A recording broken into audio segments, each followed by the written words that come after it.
Right, we've got some text messages here, because we were talking about the First World War. Did that football match happen on Christmas Day? Right, what have we got? It happened, this is from Dan in Liverpool. He goes, it happened according to the farms altogether now. Right, he says, why not play it and find out? Well, we might do later, I'm not sure. But you're all together now in no man's land, together in no man's land. So, right, I mean, I'm not saying that perhaps, the farm, they're not sort of historians of much repute, are they? But look, a great band, but can we trust them on history? I don't know if their word can be final on it. But it seems that further tips the balance in the favour of that football match did happen. We've got the farm, we've got a BBC documentary. It seems a lot of support behind it. A few other text messages that we should clear up. Right, Paul from Lurgan reckons, he goes, surely there would have been mines on the pitch and mud. So he reckons that the match might have been. Also, I think that, been difficult to enjoy the match. With not only worried about, oh God, I can bend this ball into the flight of the outside right, and then think, and also I mustn't step on a mine. Also, did you think, sort of, say that there was sort of a fight or something on the pitch, and you sort of thought, oh God, no, he elbowed me when we went for that header. You'd sort of think, oi, but then you think, well, tomorrow I might kill him. So it's like sort of put sort of Vinnie Jones style aggressive behaviour into a new perspective. Right. Also, I've heard of dogs doing that, and it was on the telly. Oh, right, this is from Callum in Scotland. He's heard that thing that you've heard about the illnesses. Dogs knowing about illnesses. Yeah, but Callum doesn't go as far as to say that, dogs being able to detect illness will then wrap themselves around the head of someone who's about to have a fit. And I frankly don't think that's likely. Got another text message. Cheer up, guys. We're quite cheerful. That's Catherine. She says that we need to cheer up. I feel quite upbeat, as a matter of fact, considering the time of night, and we're in that Christmas, New Year's Eve purgatory. Yeah. I think we're doing enough. I think we're alright. Rory was travelling home from the airport, who'd had a nightmare flight. He's finally reached home. He's going to get out his Ricky Gervais calendar. He's saying that now. Why is he going to do that now? It's not the New Year. Is this something to do with you? Isn't that bad luck? Don't get it out yet, Rory. It's bad luck. Find some other way of amusing yourself. You're back home now, so onanism at home isn't as bad as on the bus. If you were interfering yourself on a bus, I'd have been concerned. Now you're back home, go to it. Get up to whatever you want. Also, we've got Roy in Liverpool requested that we wanted us to play Killing Joke. Right, we're going to do that. Let's do that now. Yeah, why not? So BBC 6 music, that was Sly and Robbie with Boops. You're listening to Russell Brand and Karl Pilkington. That Sly and Robbie track took you back, didn't it, mate? It did, yeah. Go on. It's weird, that. Why? Just because it's just weird, isn't it, how music can bring memories right back. Yeah, of course. It's really an astonishing phenomenon. What has that brought back for you? I think that was from about 86 or 87, right? And I was working in Cordon Bleu supermarket, right, stacking shelves and stuff, and that used to be on. Like you get these. It's not like today where they have like loads of music being played, and they have like their own radio stations now, don't they? In supermarkets and stuff. They're about supermarkets, do they? Yeah, they do. Yeah, they have like radio, whatever the supermarket is and stuff. But back then in Cordon Bleu, right? I think I can mention it. Shut down. I'm not doing it any favours. Well, I don't know. Maybe they'll hear this and they'll think, "Let's resurrect Cordon Bleu. This show's back on the road." It was grim though, and I ended up getting. I mean, there was loads of things that I did that got me the sack, but the main one was I got put on the frozen stuff in the fridges and stuff, right? And I was packing it. I was stacking it all up and all the chickens and the fish fingers, and there was a bag of chicken drumsticks, right? And one of the chicken legs fell out, and I thought, well, that seems a bit of a waste, right? So I priced it up, put like 12 pence on it. For anyone who was passing, go, oh, one chicken leg, 12p. And they sacked you for that? That was that was like one of the things in all the things that I'd done. I agree with them, because I don't think you should be making Cordon Bleu policy decisions like that, Carl, on your own. You're just a shop worker. You can't think, oh, right, that chicken leg, I'll price that up. But it would have gone in the bin, so what's the problem? And if someone wants to buy it, it just makes the shop look a bit cheap, doesn't it? There's like a chicken leg with a price tag on it. Reasonable, not cheap. 12 pence. I think that's alright. I'd be disgusted by that. So listen to Sly and Robbie, just straight away when I heard the start of that, it was like, oh, It used to be that and Bruce Springsteen with Born to Run. Must have been the same year. They take you back, 1987. They take you back to 1987, pricing up chicken legs. Yeah. Many people would argue that's where you should be in 2005 and 2006, pricing up chicken legs instead of polluting the airwaves with your ridiculous theories. Right, but like, isn't it that that's like the musical equivalent of Proust, like the French writer Proust going, like, when he had this type of cake, Magdalene cakes, I think they were, he took one bite of that and his mind goes flooding back to his school days, you know, just like the smell of those and the taste of those cakes. There's parts of our mind are enmeshed with certain experiences, like, so for you, Sly and Robbie takes you back to pricing up a chicken leg. I think that's probably what Sly and Robbie had in mind when they wrote that track, and Boop, or they probably thought, but why is Proust getting sort of, you know, why is he remembered for saying what I just said? I didn't know he said it, right?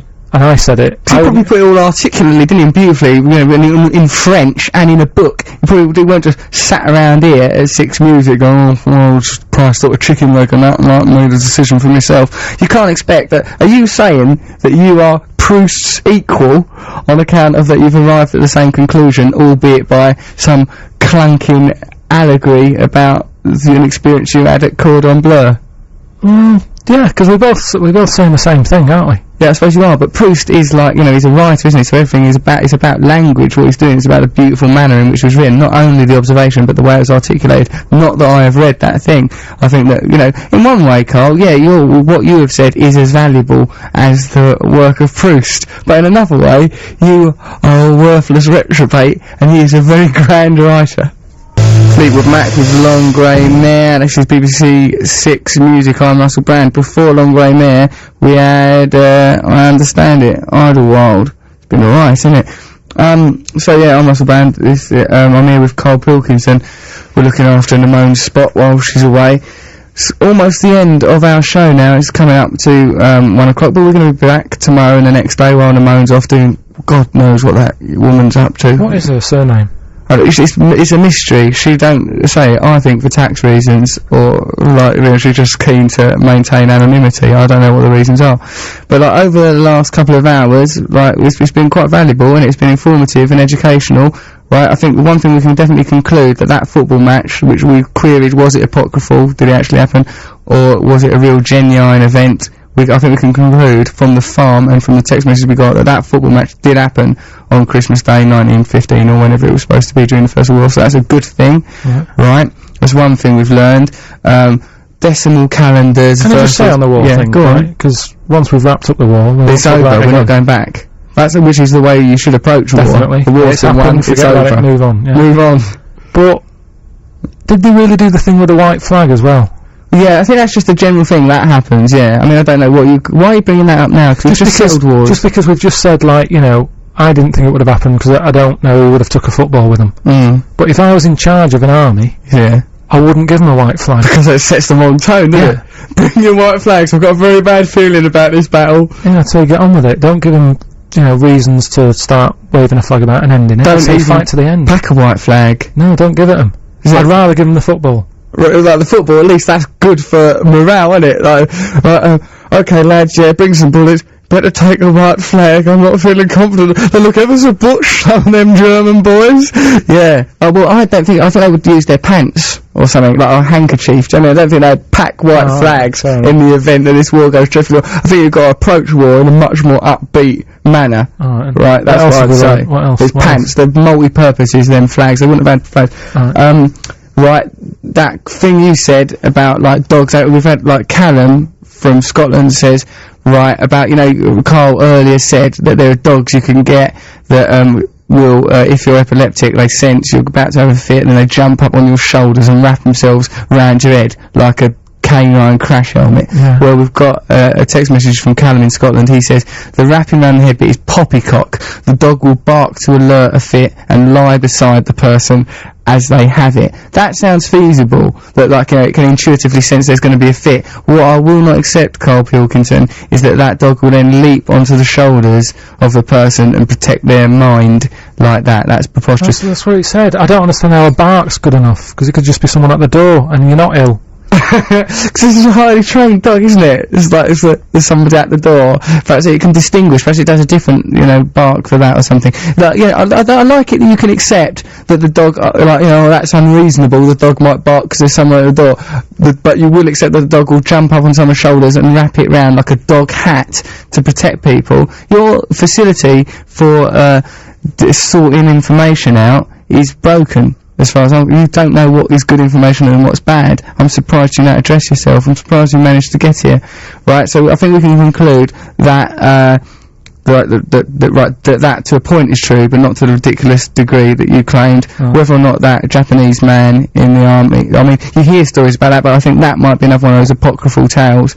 That, the Japanese man, he goes on fighting for another 50 years. What was he doing? Who was he fighting? What did that war entail? I think it was Vietnam, I think it was. Why are the Japanese fighting in that war? Well, what's it got to do with him? I don't want to be exclusive, but the Vietnam War was between the Vietnamese and the Americans. But to turn up from Japan to join in, it's not, it's not an holiday, it's not an 18 to 30 war, right? And the other thing that I wanted to say about is, that Proust thing and your crazy rhubarb about, this is the most important thing is, we're getting close to truth from, by collating and gathering all different opinions and different bits of information from a great number of people, we're getting closer to truth. Here's this experiment that was done. If you go to a church fete, Carl, right, the horrors that can happen to you at church fete, you were thrown off on all sort of church fete once, weren't you? Yeah. Let's not go down that road, because I think that's marred you. Do you know what? Do you reckon we should hold this story, right? Because we're back tomorrow night. If we've got them now, right, the listeners,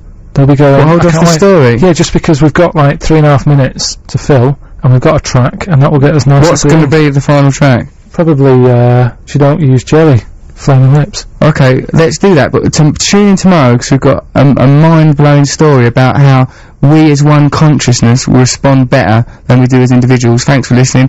Have a little bit of sleep now, or continue listening to Six Music, and we'll be back tomorrow carrying the Moans package for her. Take care.